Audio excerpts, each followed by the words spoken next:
And this network could be all sorts of things. I mean, it could be pipes, roads,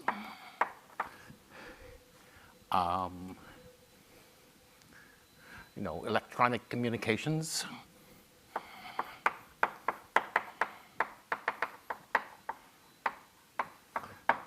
And each edge has a capacity.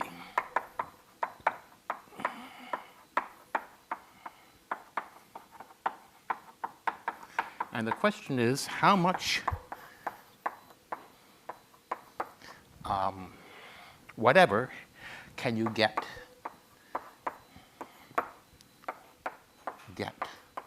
from a source to a sink?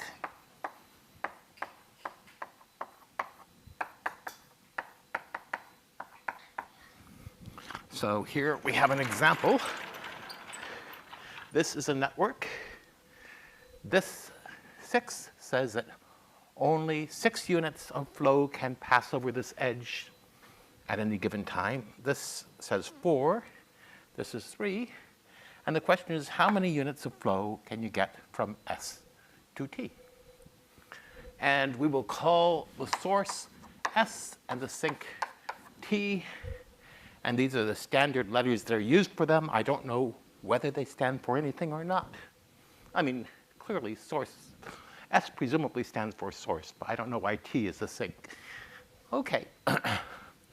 So the question is, how much flow can you get from here to here?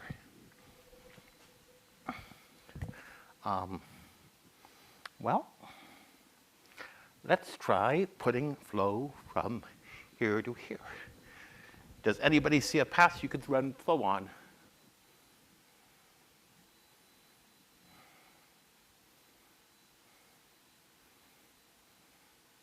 Okay, this is an easy question. What is some path from S to T?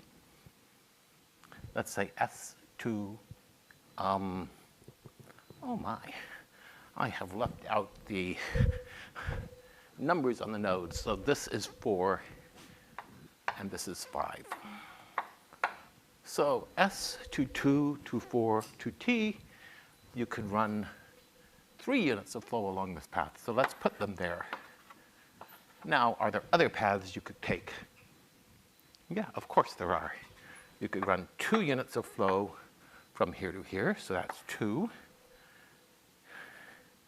2, 2. And is this all? Well, no, because you could run 2 units of flow from here to here to here. And we have 2 units of flow already on here, so this gives you 4. You have 0 units of flow already, so this is 2. 3 units of flow here, so that gives you 5. Now, is that the maximum? Does anybody see any more paths?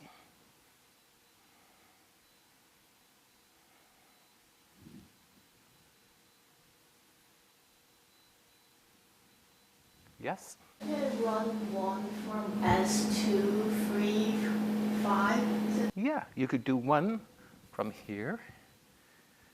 Wait. Oh, you're right. This was 4. No, wait. Yeah, this was 4, but you could run 1 up here, 4. You could run 1 down here, 1, and 3, and 1 up here, and 1 up here. And there's still 1 more path you could do, which I guess is 1 here, 1 here, 1 here, 1 here, and 1 here. So that's pretty complicated. But this would be 5, and this would be 2, and this would be 3, and 2. No, wait. And you could run here from 4 to T, so that's there. And now we have a flow. The flow through every edge is less than the capacity on that edge, so that's good. And we have gotten 9 units of 9 units of flow from here to here. Okay, I guess I copied down the, no, I didn't copy anything wrong. I'm just looking at the green numbers rather than the blue numbers. Okay, so here is a flow of 9 units.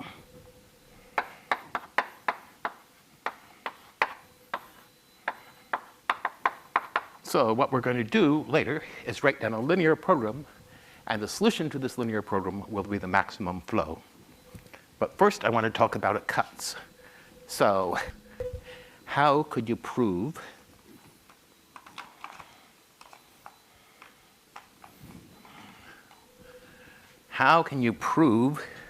that this flow is maximum?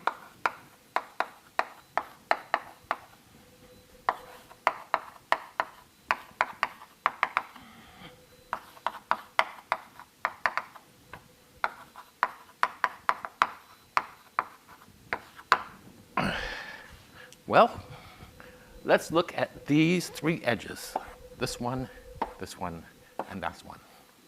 There's 4 units of capacity on this edge, 2 units of capacity on this edge, and 3 units of capacity on that edge. And so this defines a cut. And at most, 9 units of flow can cross this cut. So that shows that 9 units of flow is maximum. Cuts. A cut is defined as a subset of the vertices, or subset,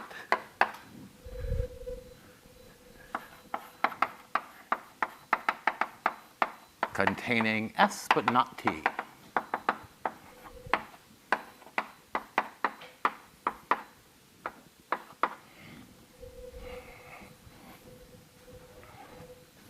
And so to make this a subset of the vertices, gosh, what we do is we make the subset this guy and this guy, and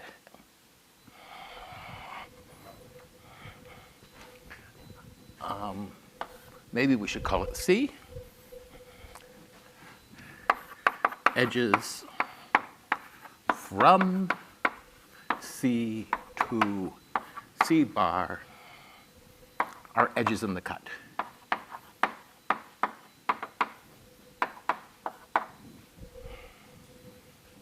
And let's say the capacity of an edge is U of the edge. So summation over E equals Ij, I in C, J in C bar, U of Ij equals, I guess, the value of cut.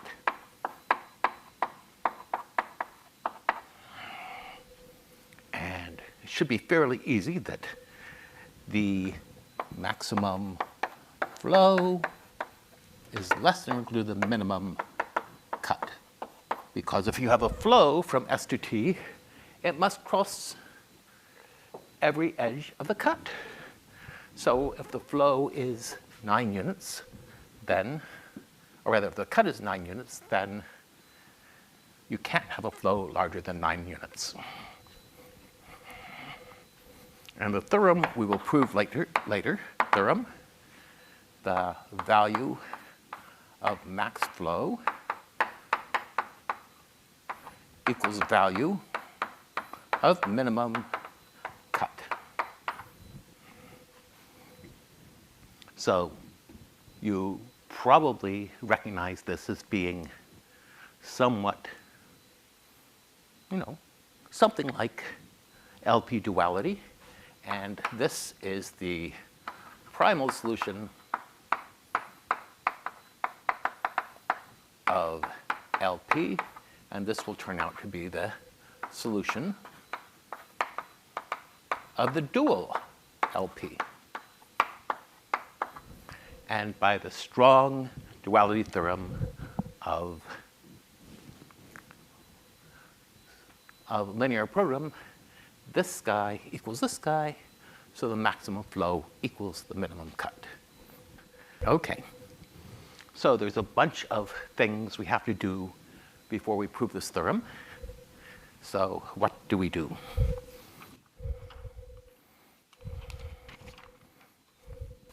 First thing we do is write down the linear program.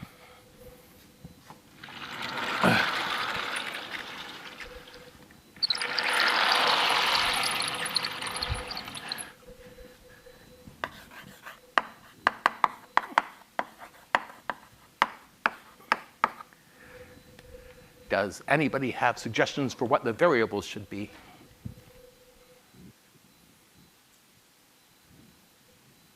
Yeah? I guess like how many units you like flow through each. Through each edge, exactly. So the variables are going to be x sub ij, that's the flow over edge ij. And any suggestions for constraints?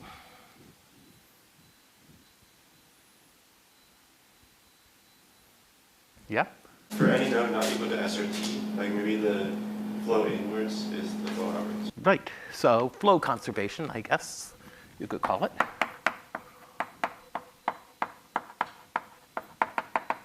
And let me write this down.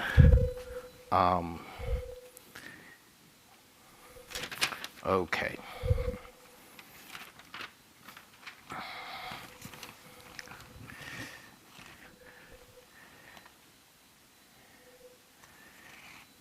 Okay, summation. Hope I'm getting this. J such that ij is in the set of edges. X sub ij.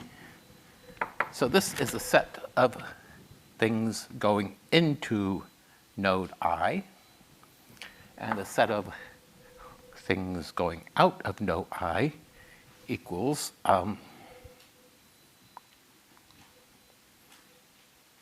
no, wait, this is a set of things going out of node I, ij, and the set of things going into node I. And let's put a minus sign here so that k such that ki is an A. So this is a set of things going into node I, x sub ki equals 0. Because, linear programs, it's nice to write down so you have the variables on the left side of the equations are inequalities and the constants on the right side of the inequalities. And there's another set of constraints. Can anybody figure out what it is? Yep. Oh, sorry. What? I was raising my hand. Yes? The capacities? Yeah, the capacities. We need to use the capacities somewhere. And the, xij is less than or equal to, we call them u of ij. Okay. And also xij had greater than or equal to 0. And what do we want to maximize? Okay, so what we want to do is we want to maximize the sum of the things into the sink, which is node T. But actually, we're going to do this a slightly different way. We're going to write out a different, a new constraint, summation. Let's write down for all I. And I want to write down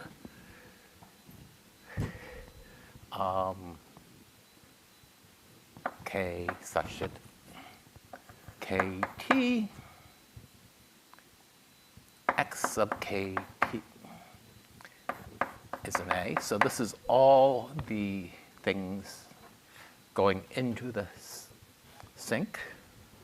X sub kt is equal to z, and we want to maximize z. So did not leave enough room, so maximize z.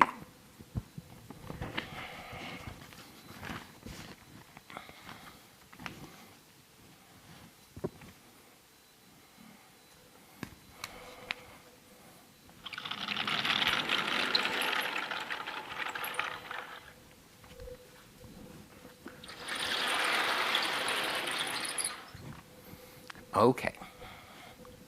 So that is the linear program.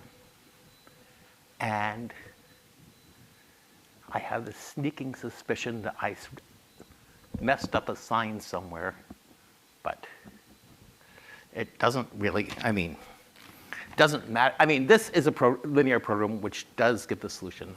So it doesn't really matter if I messed up a sign, except then when we take the dual, it's not going to be quite as nice.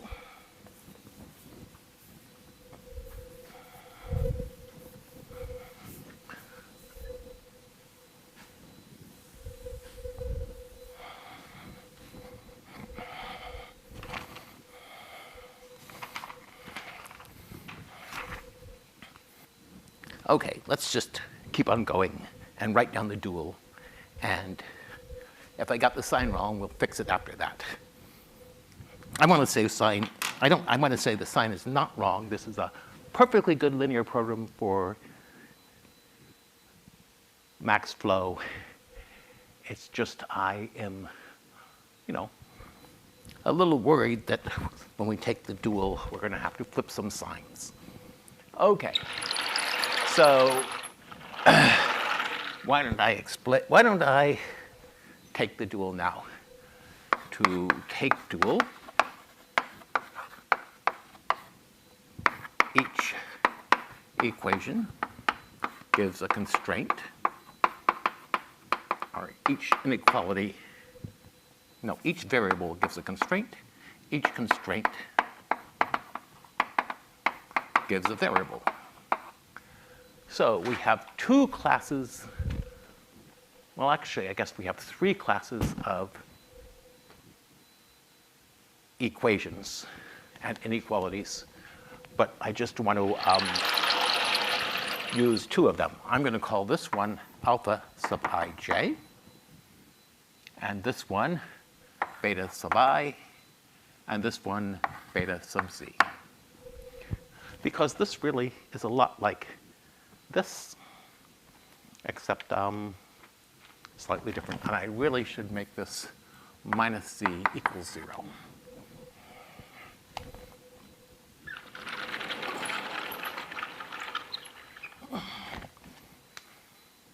Okay.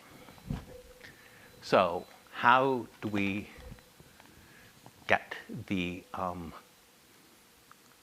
variables of the, how do we get the constraints of the dual and the objective function of the dual? Well, the objective function of the dual is just the right-hand sides of the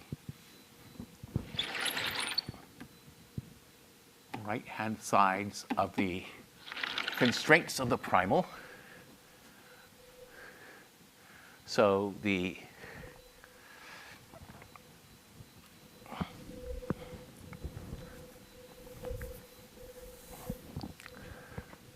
we will have minimum, because the original primal LP was a maximization. We want to have a minimization. And the minimization, summation alpha ij u of ij,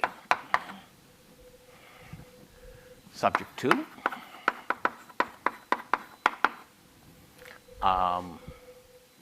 okay, we're going to have an equation for each variable. So let's say the equation corresponding to variable x sub ij. It's just you look at all the places where xij appears in an equation. So x sub ij appears in beta sub I and in alpha sub ij.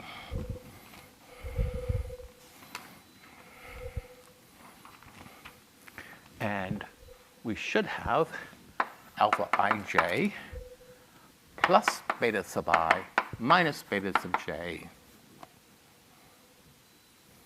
is greater than or equal to 0. So it's greater than or equal to because these were positive variables, and when we go from a maximization to a minimization, you're minimizing this, you want a greater than or equal to sign in your constraints. Okay. Now, there's one more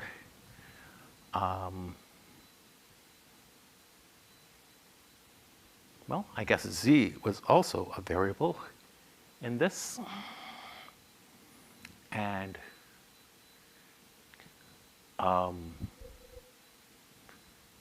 so there's a constraint corresponding to z.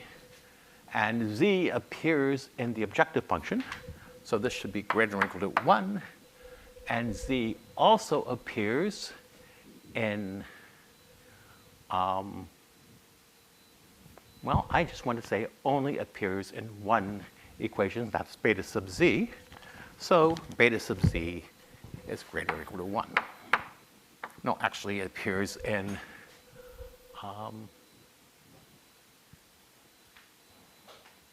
yeah.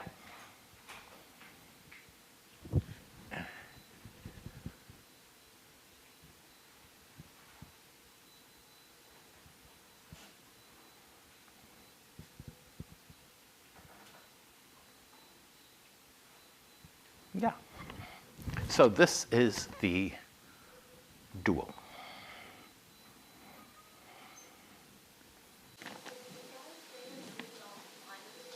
What? Not -1? Ah, because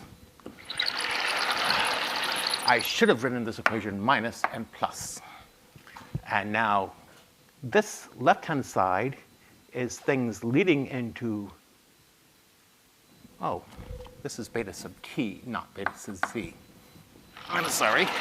That was a very good question. Beta sub t. And this thing is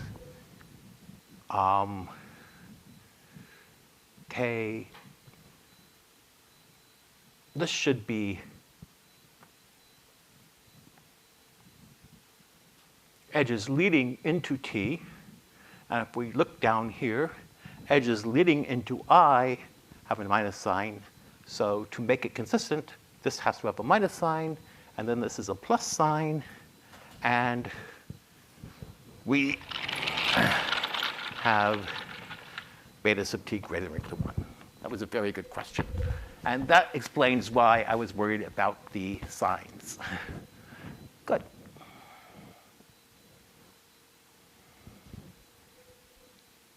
Okay.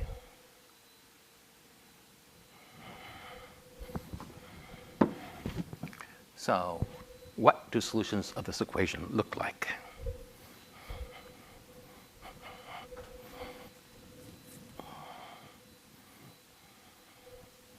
Well, how do you get cuts out of solutions to this equation? Okay, and this is very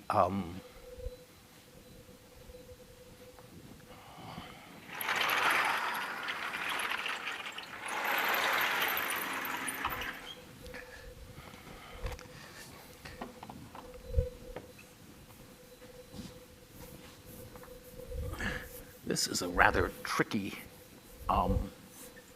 thing. So for this, we have we put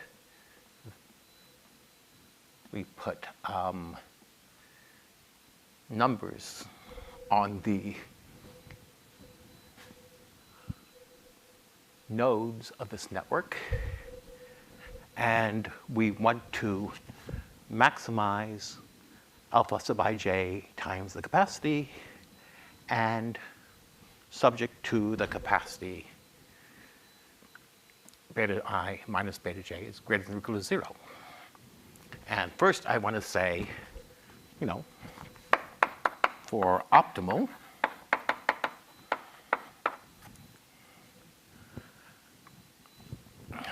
alpha sub ij is equal to, well, either alpha ij, oh, did I forget to write down alpha ij bigger than or equal to 0. Because alpha sub ij was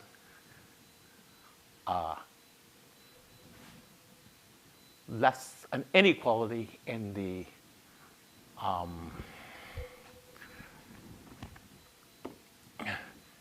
okay. The constraint corresponding to alpha sub ij was an inequality, so alpha ij is greater than or equal to 0, and the beta sub i's are unconstrained. For the optimal, well, you want to make alpha sub ij as small as possible, subject to the constraints that alpha sub ij is bigger or equal to 0, and alpha sub ij is bigger than beta j minus beta I. So you want to make alpha ij equals maximum of 0 and beta j minus beta sub I in the optimal. Okay. So we're going to put values on the nodes, and we're going to make alpha sub ij equal maximum 0 and beta j minus beta I. Now suppose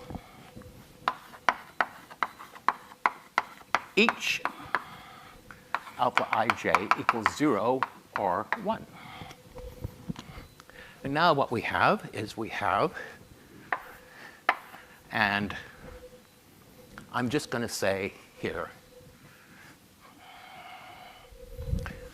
because we want to make everything as small as possible, we'll take beta sub t equal 1, and we'll take beta sub s equals 0, because, because if there is no, because if s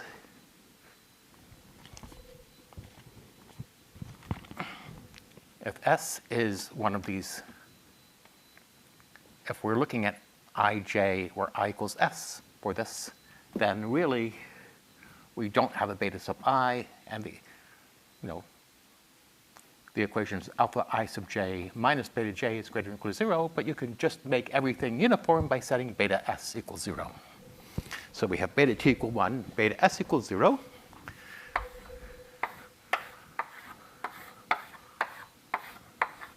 So we have 0, 0. Okay, I should put some. This is 1. Let's make this 1, this 0, etc. So alpha sub ij is the maximum of 0 and beta j minus beta sub I. So that means that this is going to be 1, this is going to be 0, this is going to be 1. This is, this would be minus 1, except that's less than 0. So this had better be 0. This is 0. This is 0 for the same reason. This is 1. This is 1, and this is 0. The 1 edges are a cut, because the 1 edges are just the edges leading out of the things, nodes with beta I equals 0, and to the nodes beta I equals 1, which was our definition of cut. So that means that this is a cut between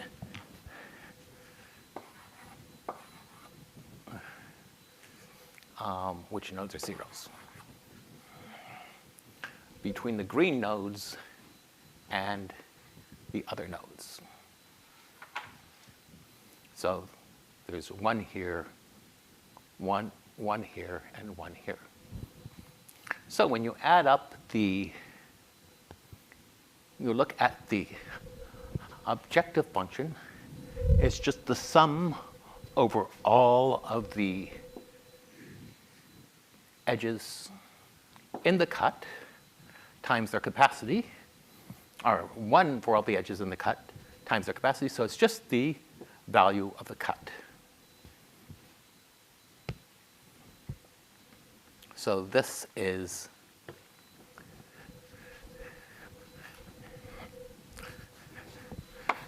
dual objective function. Value of cut if beta sub I is in 0, 1. Now here comes the trickiest part of this whole thing. Why can we assume it's the minimum cut rather than this? In other words, why can we assume that the optimal solution of the dual has integer values rather than fractional values for the variables?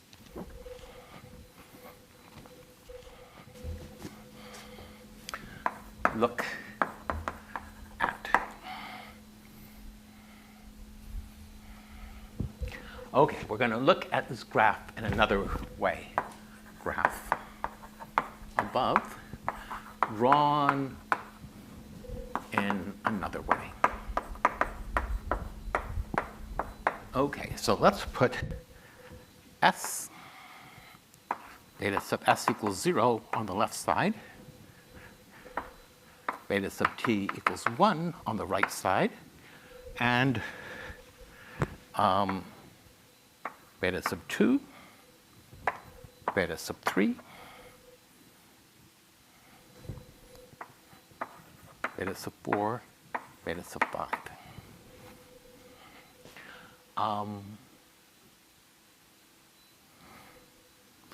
I want to claim, I want to say that there's no reason these beta i's have to be in order. Put beta i's on line at value of beta I in the optimal solution of the dual. So if beta was 2 was equal to 0.2 in the optimum solution of the dual, this point would be 0.2. And now let's look at the edges in this graph. And this is 6. This is 4. This is 2. There's an edge 3, a value 3, going from beta 2 to beta 4. So this is 3.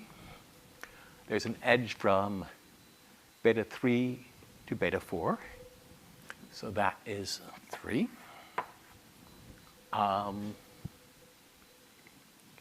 There's an edge from beta 4 to beta 5. Wait. There's an edge from beta 5 to beta 4, which is this way, 2. There's an edge from beta 4 to T, so this is 8. And this is 2.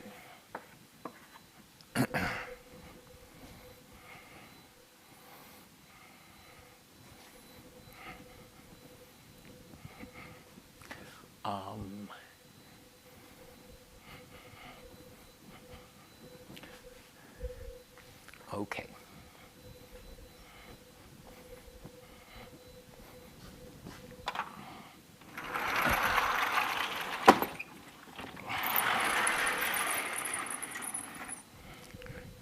So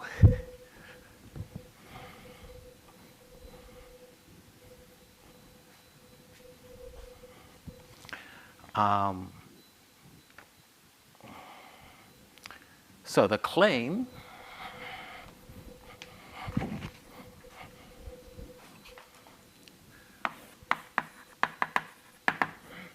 edges crossing a vertical line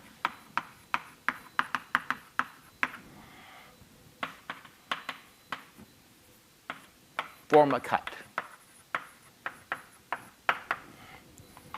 So let's look at this edge.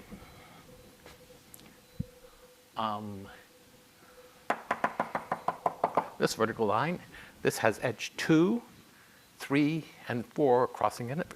And we have beta 1 and beta S and beta 2 are on the left side. So that is just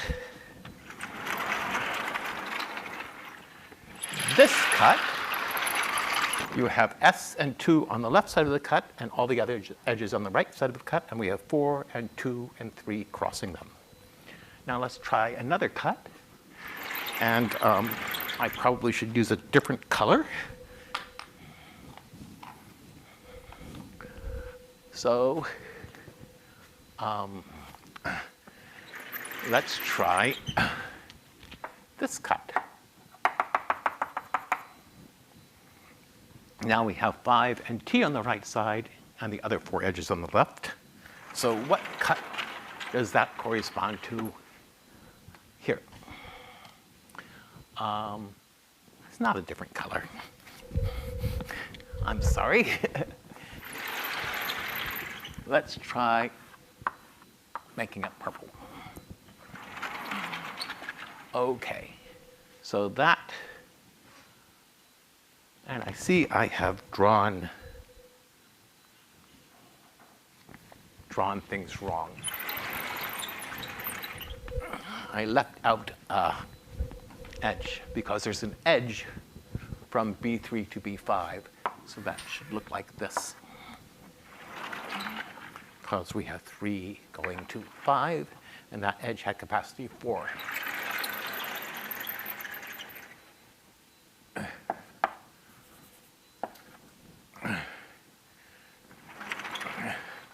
So the value of this cut is 2, no wait, it's 4 plus 8.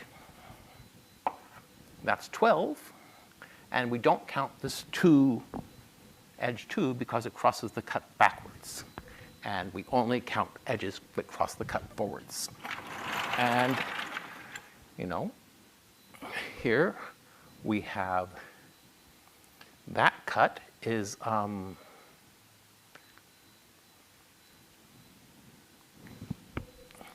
okay, I need a purple line here, purple line here.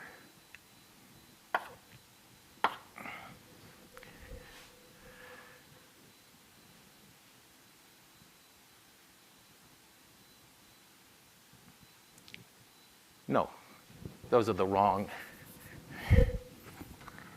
I'm sorry about that. This is so 5 and T are on the one side of this cut. So this and this edge is not across the cut because it crosses the cut backwards. So the value of that cut is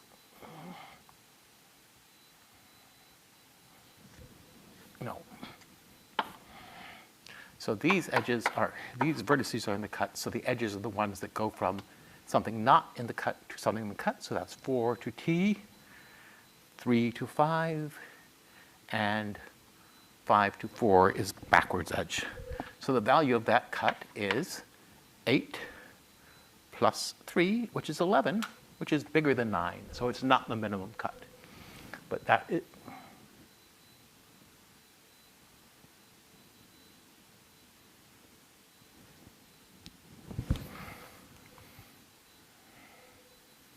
I think the beta 3 to beta 5 might have the wrong value.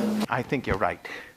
So beta 3 to beta 5 is 4, and I put down 3 on here.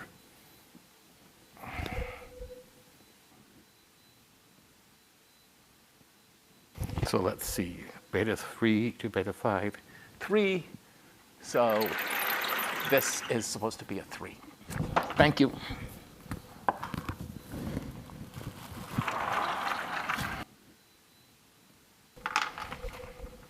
Okay, so that is, so we have a cut of value 11 for there.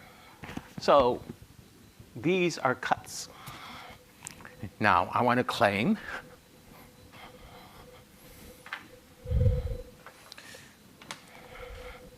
the value of the dual optimum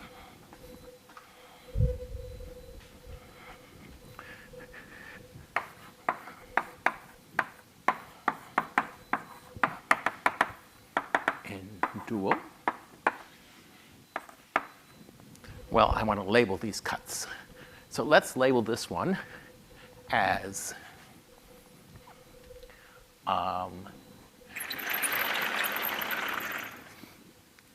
okay. C1, C2, C3, C4, C5.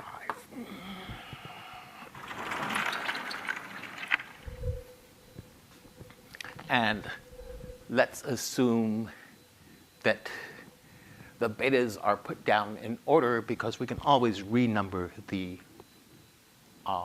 variables so that the third variable is the one right after the second cut.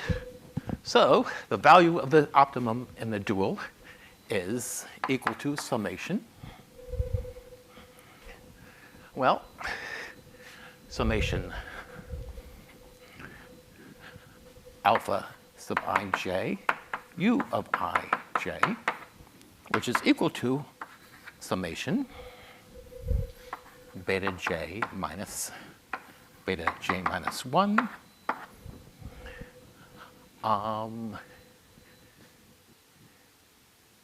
times c sub j minus 1.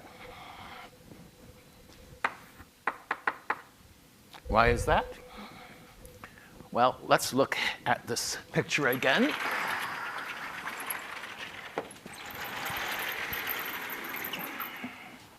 So we have alpha I sub j equals maximum of 0 and beta j minus beta sub I. So this is equal to summation over forward edges beta j minus beta I u of ij. Now let's look at this edge. This edge appears in two cuts, and its value in the first cut is beta t minus beta 5 times the value times 8. The value of contributing the second cut is beta 5 minus beta 4 times 8. So adding them up, when you sum up all the cuts, you get beta t minus beta 4 times 8 for the value this edge contributes to the dual.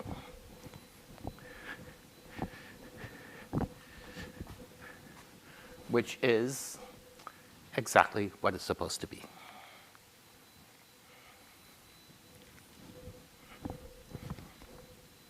Okay, so this is the trickiest part. So should I explain it some more?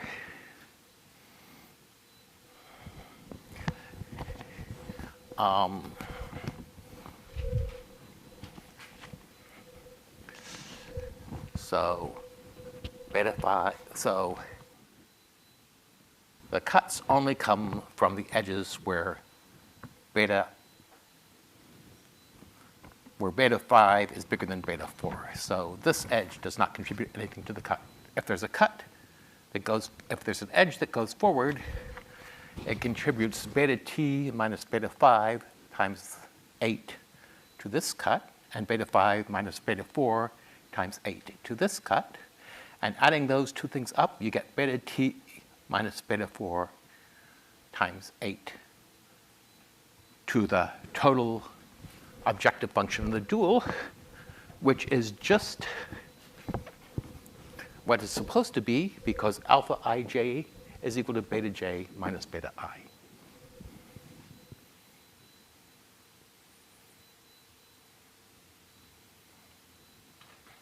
Okay, so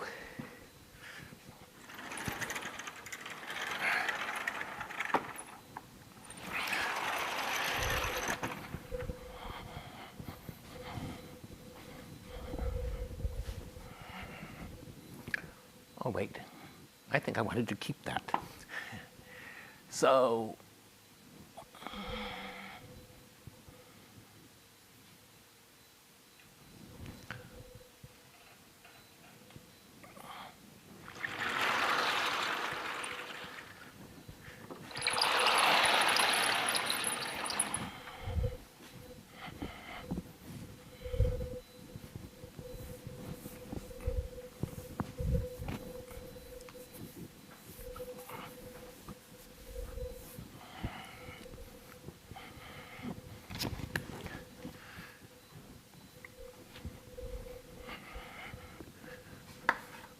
objective function of dual is summation beta j minus beta j minus 1 c sub j minus 1. Right. But summation beta j minus beta j minus 1 is equal to beta t minus beta s is equal to 1. Because beta t was 1, beta s was 0. Let beta j minus beta j minus 1 equals lambda j. So this equals summation lambda j c j minus 1. Okay, maybe lambda j minus 1, lambda j minus 1, c j minus 1, where summation lambda j minus 1 equals 1.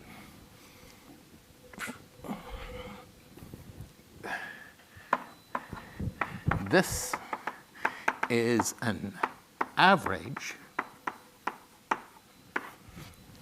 of values of cuts,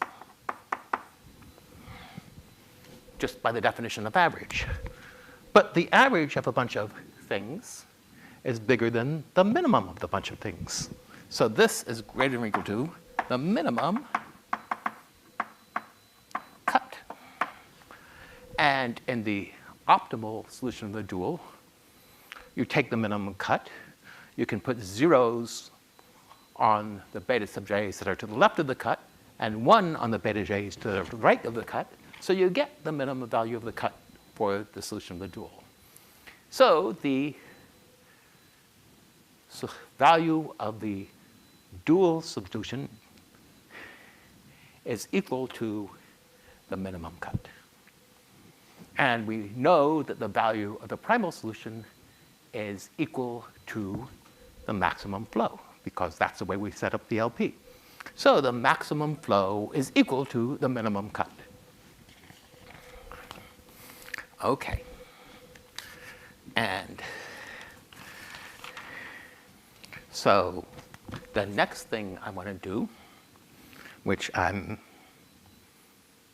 don't think I'm going to quite get through all the lecture notes today, but what I've done today is so far is the thing that I really want you to take, the lesson I want you to take home, that looking at the duals and analyzing them can give you very interesting theorems about linear programs. And this is, I want to say this is a fundamental principle in combinatorial optimization. And if you actually get a linear program from somewhere, one of the first things you do is you look at the dual, you stare at it, and you say, what does this mean in terms of the actual problem you're studying? And often, it will give you some insight into the problem. Sometimes it won't. Sometimes it just looks like a bunch of,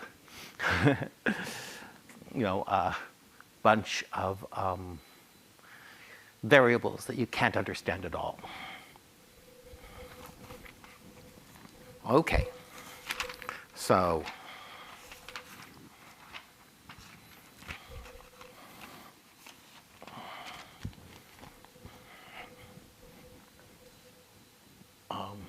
I think we can erase this now.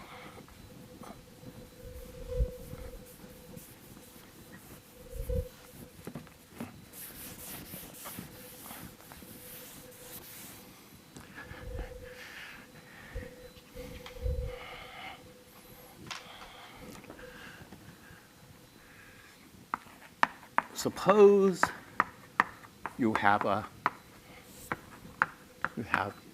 maximum flow problem.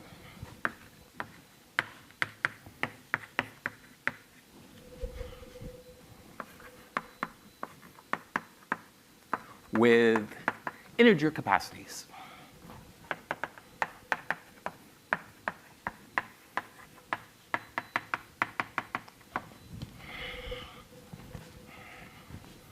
Then the solution is an integer.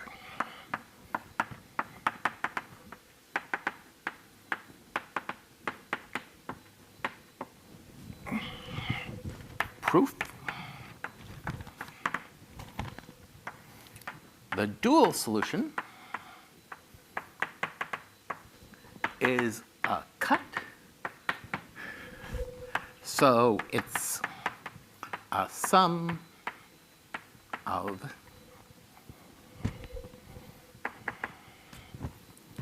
integers, because the capacity of the cut is the sum of the capacities of the edges, and the capacities of the edges are integers.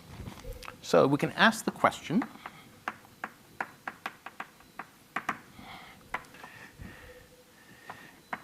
does the primal solution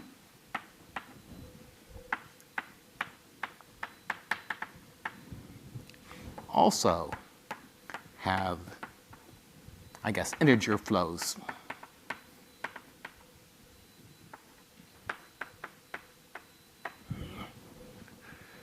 Because maybe it doesn't.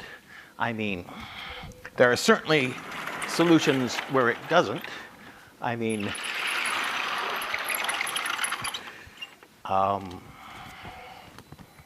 you can imagine coming up with a solution where you have, I guess, 6.5 units of flow flowing over this edge and 1.5 units flowing over that edge, and adding up to 9. So I guess I can't do arithmetic, but but you also know that all the edges, all the flows going across a cut have to be equal to the value of that, the edges and the capacities in that cut. So you know some edges have to be integer. So the question is, do all the edges, can you find a solution with all the edges integers?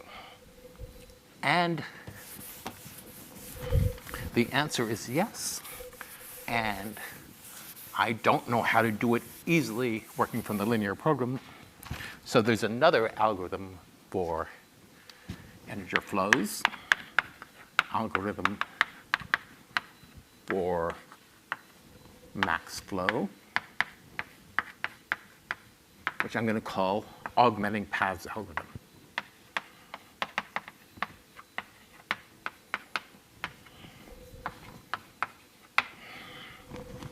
And the idea, find a path,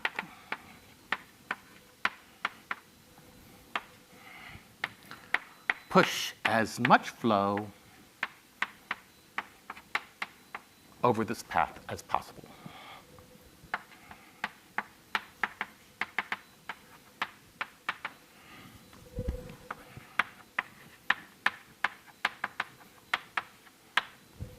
So as much flow over this path as possible will, you will take the minimum residual capacity in every edge and the path, and that means that the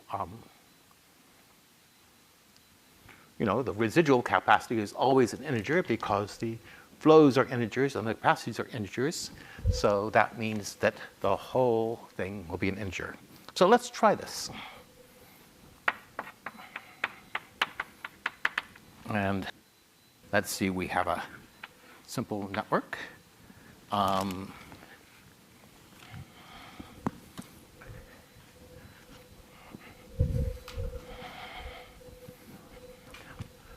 Two, 3.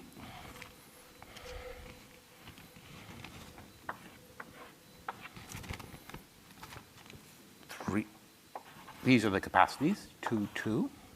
And let's put another edge from here to here with capacity 3. And we're going to direct all the edges to the right. So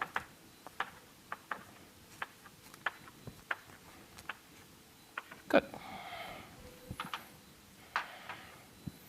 OK, so the first step, let's take the best path to push flow from here to here. So let's take 3 along here, 3 along here, and 3 along here. OK. Now, how much capacity remains in the graph? Well, there's 0 left in this edge, 0 left along this edge, and 0 left along this edge. So it looks like we have a cut between the left side and the right side and you can't put any more flow across. But of course, you should realize that you could easily put a flow of 4 on the original graph. So you have to be cleverer to use this algorithm.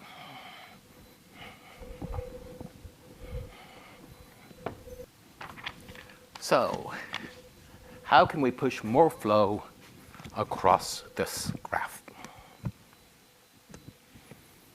I want to claim that we could use this path.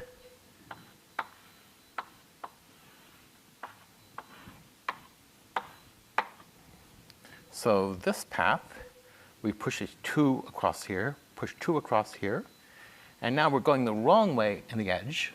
But we can do that because there's already a flow of 3 across this edge. And so to get a flow of 2 this way, we just reduce this 3 to 1. And then we can push another flow of 2 across here and another flow of 2 across here. So you can push flow across edges backwards as long as there is a flow left. As long as there's a flow already along an edge. So I want to define residual network.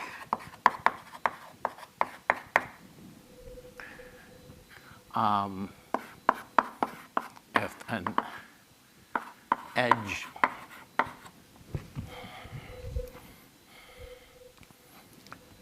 has flow x sub ij less than u of ij,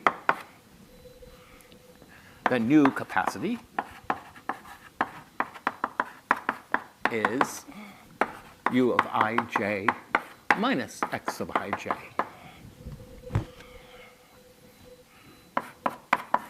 If an edge has flow x sub ij greater than 0, there's an edge in residual network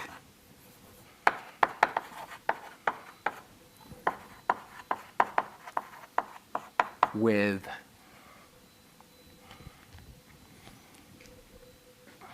so let's call this edge Eij, E sub ji with capacity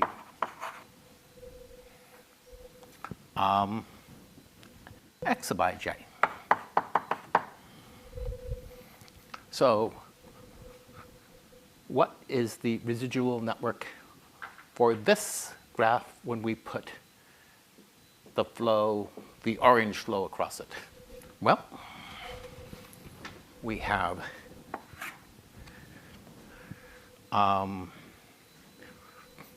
well, this had capacity 3, so now that edge has capacity 3 in the opposite direction.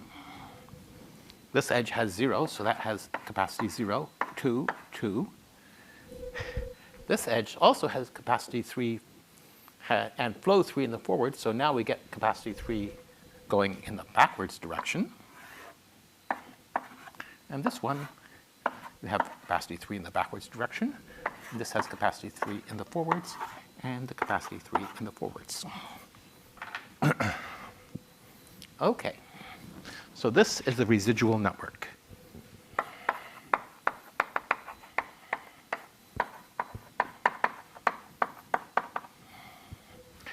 Okay. And now you can see that there's a flow of 2 that goes bum, bum, bum, bum, bum. So we push this flow of 2 here, and we get, here I'm going to redraw this.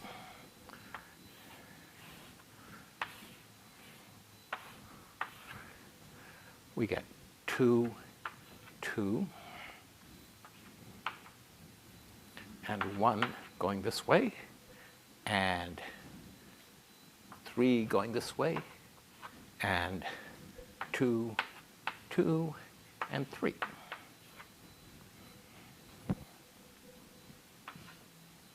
So now we have a flow from the source to the sink with value 5. And that's the best you can do because you can see that there's a cut of value 5 with just taking t and everything else. You can get at most value 5 across this cut.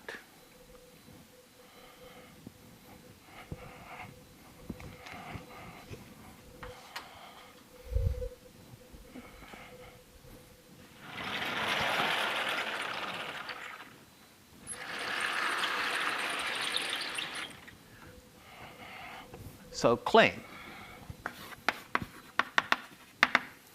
if there is no flow in residual network,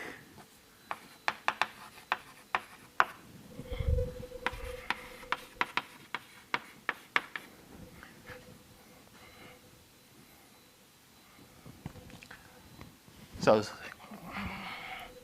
then there is a cut in original graph.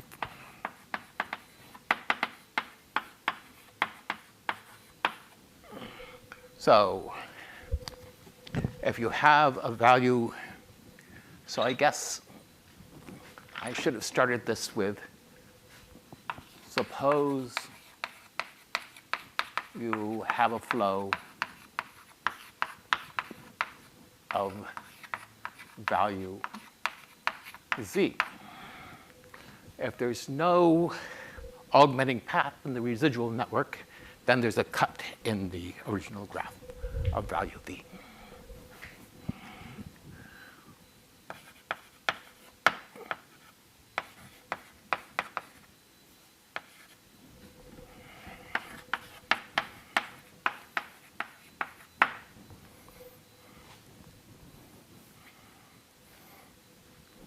So if there's no flow in the residual network,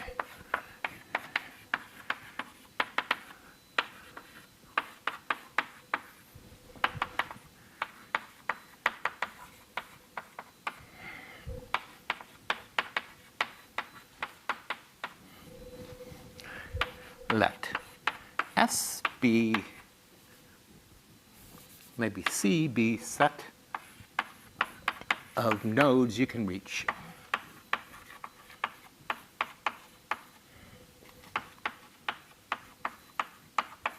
From S.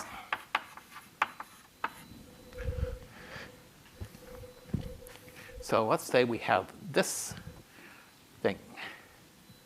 So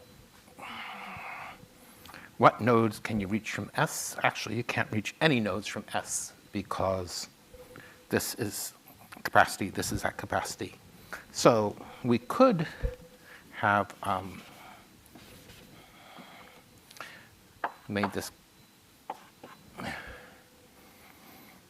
this capacity 4 and this capacity 4, and this is still a good flow in the residual network. And now, what nodes can we reach?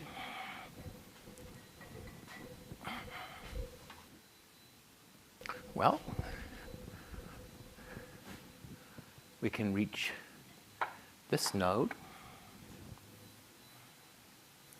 We cannot reach this node because this is at capacity. We can reach this node. Oops.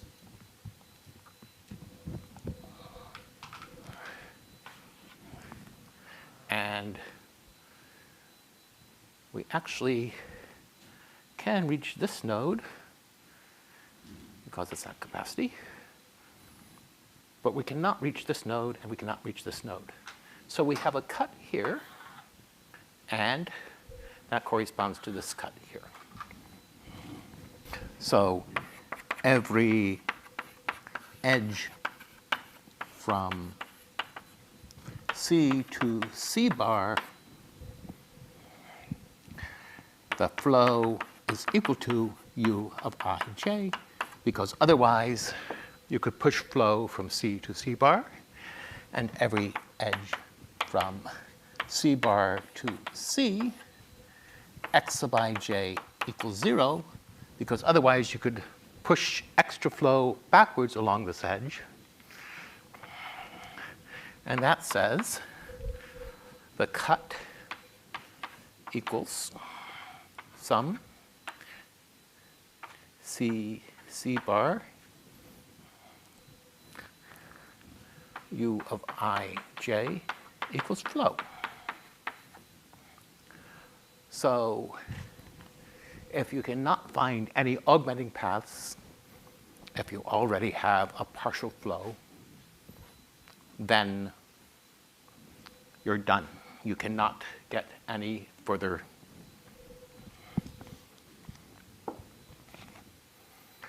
Yeah.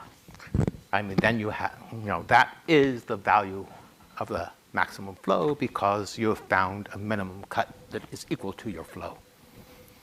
So this says that you can use the augmenting paths algorithm to find max flows, and it will give you an integer flow if all the capacities are integer, which is what we wanted to show. And actually, there's an application of this which maybe I'm going to get through, and this is König's theorem.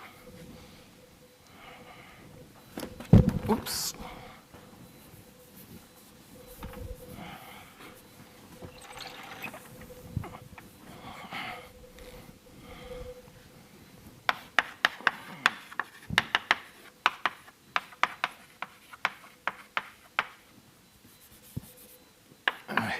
In a bipartite graph,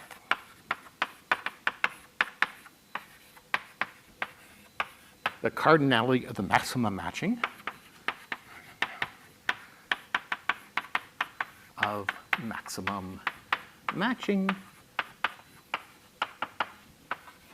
equals cardinality of minimum vertex cover.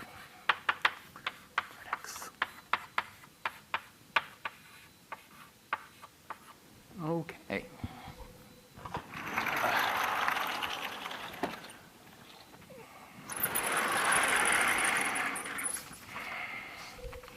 Let's look at a graph.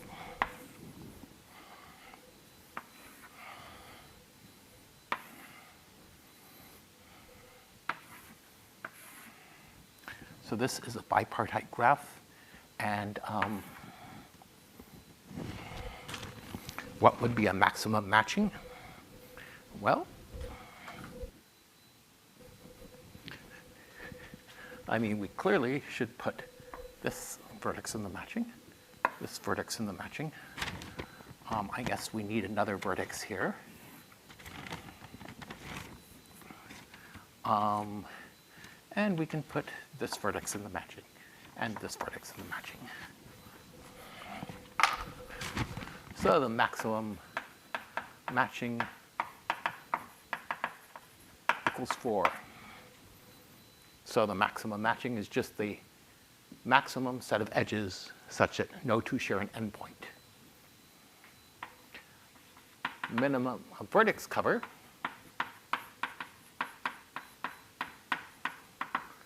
set of vertices that touch every edge.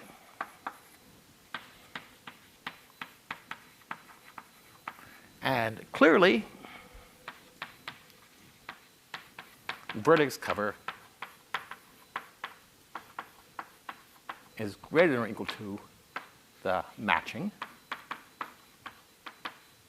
because there must be a vertex that touches one endpoint of each of the edges in the matching, and you don't, I mean, you're not going to get less than that. But König's theorem is that these two quantities are actually equal. And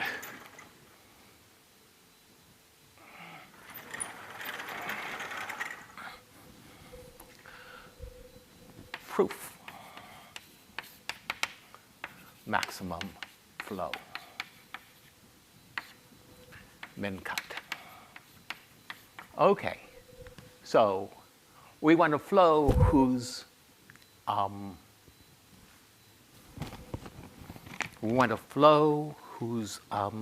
value is equal to the matching. So what are we going to do? Well, we're going to take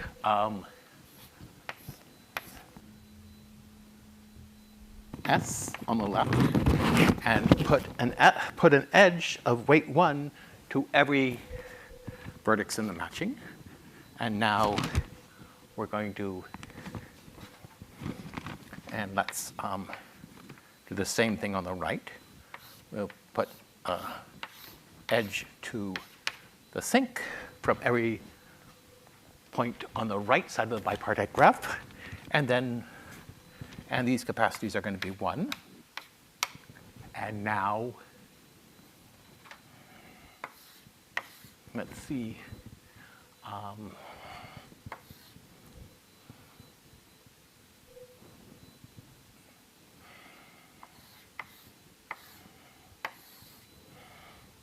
There.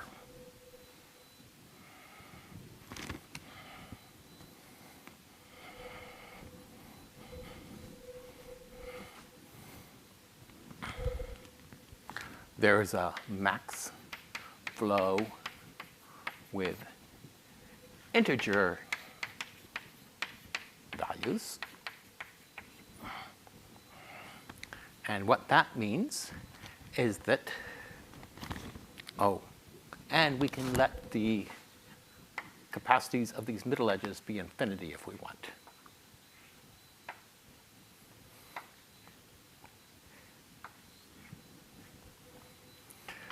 Well, what that means is that there are going to be some number of edges in the middle which have weight 1 here.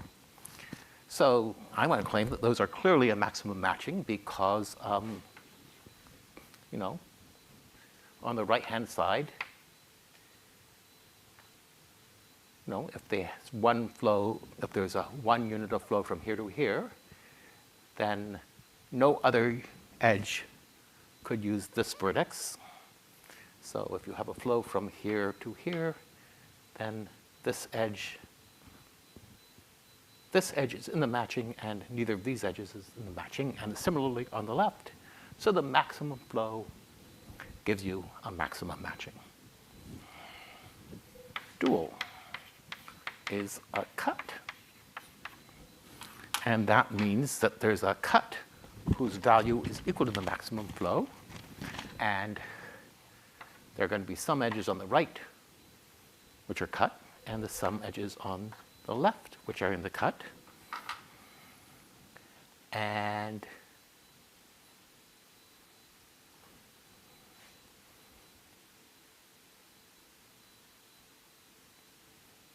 I don't think I did that right. But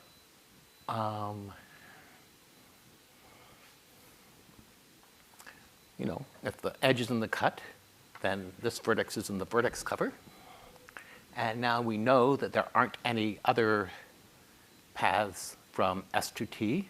And that means that we know that every vertex, every edge is covered by at least one vertex, because otherwise there would be a path from S to T going through that edge.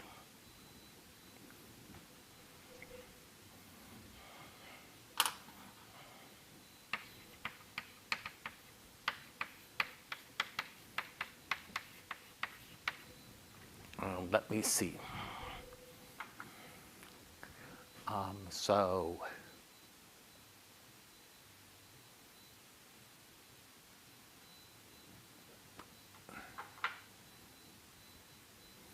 So let's, okay, I did not prepare this quite properly enough. So this is an edge in the cut. This, I believe, has to be an edge in the cut. And now,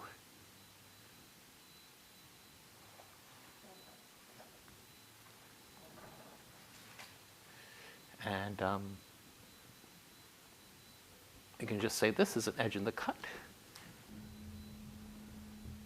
There should be one more thing.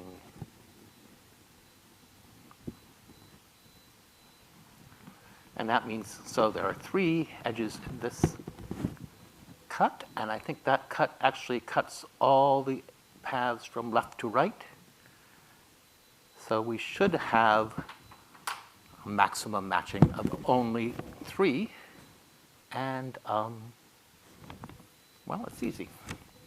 1, 2, 3. And you can't get any more things in the maximum matching because, because there's a cut. So this is König's theorem. And I seem to be completely out of time, so I will see you next time on Thursday when we start a new topic on information theory.